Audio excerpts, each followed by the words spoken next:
Pabili po. Ano po yun? Pabili nga po ng dibdib. Ano po? Dibdib. Dibdib. Itong batang to, pati dibdib mo? Nakakaloka tong batang. Ano binibili mo? Dibdib nga po. Ano bang salita yun? Chinese, Japanese, Korean, Uzbekistan, Turkmenistan, Afghanistan. Ano ba yun? Ano binibili mo? Yung dibdib po, yung kasing lit ng pinya. Ano po? Yung dibdib, yung kasing lit ng pinya. Kasi liit ang pinya, dibdib. Dibdib yun! Nakakaloka tong batang to. Dibdib. Anong gusto mo? Malaki, maliit? Yung malaki po, yun kasing laki ng bunganga nyo. Ano po? Yung kasing laki ng bunganga nyo. Nakakaloka tong batang to. Mapanglait ka. Tinatanong kita ng maayos kung malaki o maliit. Sasabihin mo malaki kasi laki ng bibig ko. Itong batang to ha. Ilan? Isa nga po. Ano pa po? Yung sukli ko po. Wala ka bang binibigay ng bayad? Nangingi ka ng sukli? Sino ko to sa'yo? Si nanay. Asa ba yung nanay mo? Nandoon, yung dinidibdib niya yan paghiwalay nila ni Ay, tatay. nakakaloka yung nanay mo. Kaya pala bumibili ka ng dibdib. Kasi yung nanay mo, dinidibdib yung pagkakahiwalay sila ng tatay mo. Nakakaloka tong batang to. Asa yung tatay mo? Nandoon. Anong ginagawa? Dinidibdib din yung paghiwalay nila ni nanay. Kaya pala dibdib yung binibili mo kasi yung tate at nanay mo nagdidibdiban. Nakakaloka tong batang to. Dibdib, tidbits, ganon. Nakakaloka sa'yo na nga yan. Baka dibdiban ba kita dyan? Itong batang to, lumayas ka. Pabili po. Ano po yun? May pupulo po kayo. Ano po? Pupulo. Pupo mo? Pupo ko? Kayo ng pupo. Ano binibili mo?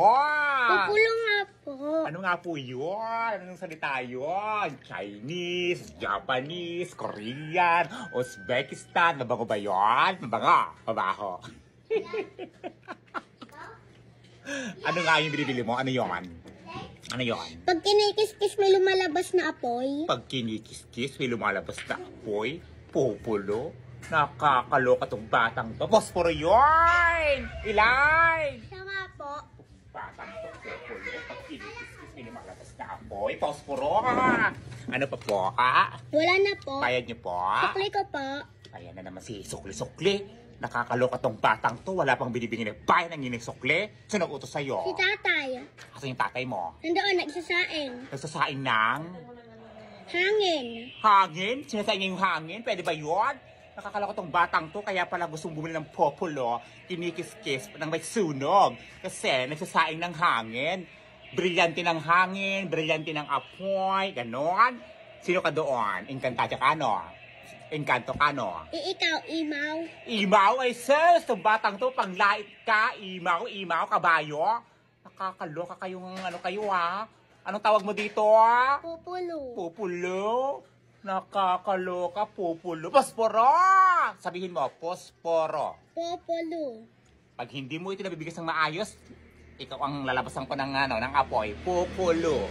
Pupulo. Ay, pupulo. Posporo. Pupulo. Pos. Po. Ro. Lo. Posporo. Pupulo. Sa'yo na nga yan, nakakatong batang to. Brilyante ng apoy. Palayas itong batang to. Nakakaloka kayo. Hamwa. Oh, nahimatay na siya. Ganon! Nakakaloka. Pabili pa. Ano po yun? Pabili nga po ng cobra. Ano po? Cobra. Cobra? Ano pong cobra? Yung, yung nanunuklaw. Ano po? Yung nanunuklaw. Nanunuklaw na cobra? Apa. Ay, wala po kami binibentang cobra na nanunuklaw Ay, sige dito. na lang po na Radions. Kabayo na lang po. Ano po? Yung kabayo. Kabayo? Opo. Anong kabayo? Yung sumisipa.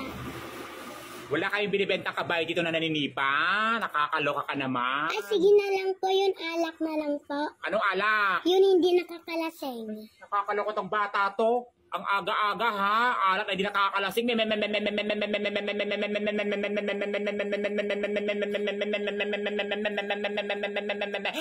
Ganon. Nakakaloka. Nga, cobra na nanunuklaw. Kabayong nananadyak. Alak na hindi nakakalasing. May ganon. Ang batang to ha. Naman ka dito? Ako yung malalasing sa'yo eh. Gusto mo tadyakan kita? Gusto mo tuklawin kita?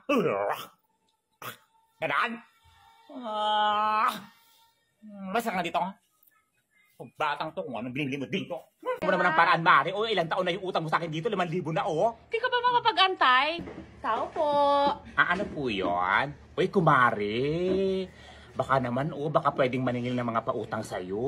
Wala pa, Mari. Pasensya ka muna. Kumari ko naman, kailangan ko namang magbumili ng mga paninda ko na naman ngayon. Tapos, duty na naman ng mga bayarin ko sa kuryente, saka sa ilaw. Wala pa nga, Mari. Yung anak ko hindi pa nga nakapasok kasi wala nang pangbaon eh. Mari, gawa mo naman ng paraan yung problema mong yan, Mari. Utang na loob naman, mapuputol na ako ng kuryente, Wala pa nga, Mari. Si asawa ko hindi pa nagpadala. Mari naman, ang kailangan ko, yung bayad ng utang mo, hindi yung kwento ng problema mo. Gawa mo ng paraan, Mari. Utang na loob naman, Mari, Gagawin ko na nga ng paraan yan, Mari. Wala pa eh. Hirap na hirap pa ngayon. Walang-wala kami. Mari, nung nakarang araw, di ba, pumunta ako sa bahay ninyo, pinagtataguan mo ako, tapos sabi nung anak mo, nandun ka doon, natutong-it ka daw, Mari, Yan kasi problema sa inyo. Yung wala na kayong makain, tapos puro kayo sugal.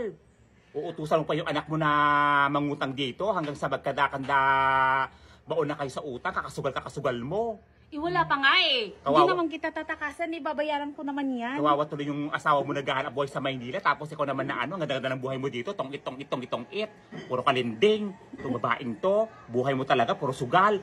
Wala pa, Mari. Pasensya ka muna. Antay-antay lang. Tapos itong isang araw, nakita kita sa kabilang tindahan, doon ka bumili, tapos pag utang dito sa tindahan namin, itong babae na to ha, ang lakas ng loob mo ng ganyan-ganyan yung kami mga anak, nangigil talaga ako sa'yo. Buti sana ko yung mga tubo namin dito, ay lalaki, papiso-piso yung tubo namin dito, tapos utangin nyo na, tignan mo, Mari, ang dami-dami mga utang dito, ayan, ayan, ikaw ang pinakamahabang listahan talaga dito.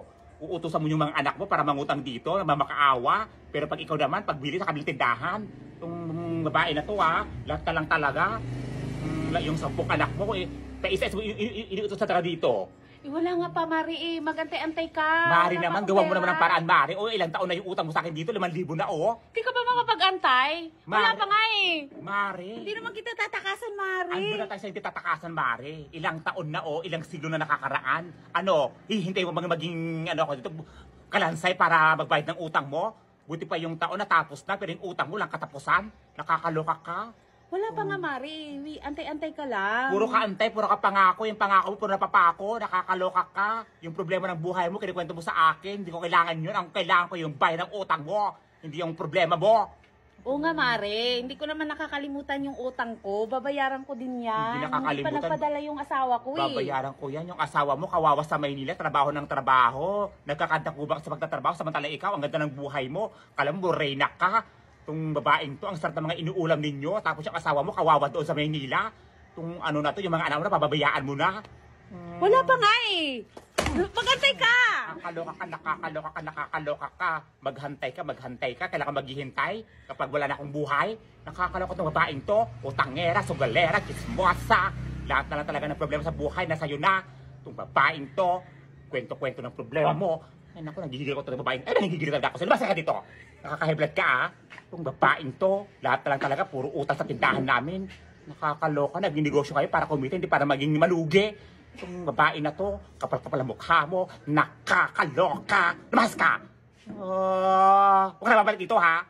Itong utangera. Kapal-kapal ang mukha mo.